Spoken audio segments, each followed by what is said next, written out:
guys. Kulo-kulo na yung ating adobo. Adobo na puro wings.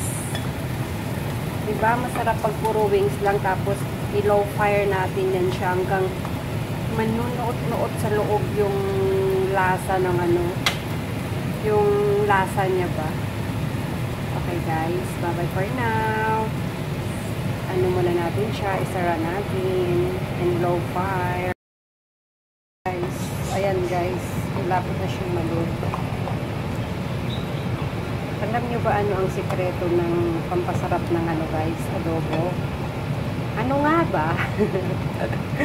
Secret! O diba nga secret? Kanya-kanya tayong yung tawag dun, kanya-kanya tayong version ng paggawa ng adobo.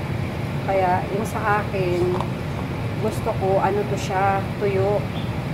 Mawawala yung sabaw niya. Tapos pwede rin minsan, tinatabi ko yung sabaw muna, sinaset aside ko. Tapos parang paprituhin ko yung manok para siyang naprito na sa tuyo.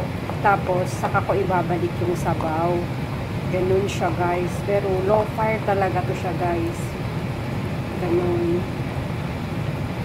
May sili dapat to pero may mga bata nakakain kaya hindi ko nilagyan ng sili. Siling laboy. Sana masarap ito.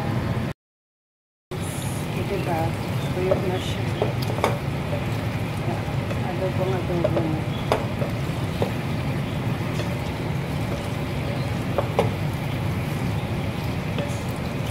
Gusto yung pati yung buto niya malambot. Diba?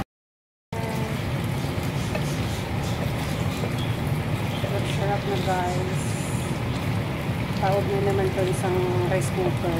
Isang kalderong rice cooker. Okay, thank you for watching. Bye-bye. Lumabas na talaga yung mantika niya. Ayan, ang masarap na adobo.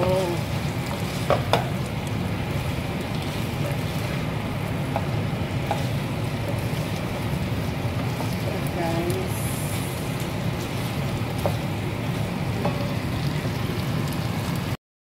Guys, dahil may natira akong sauce, nabubuhos natin dito.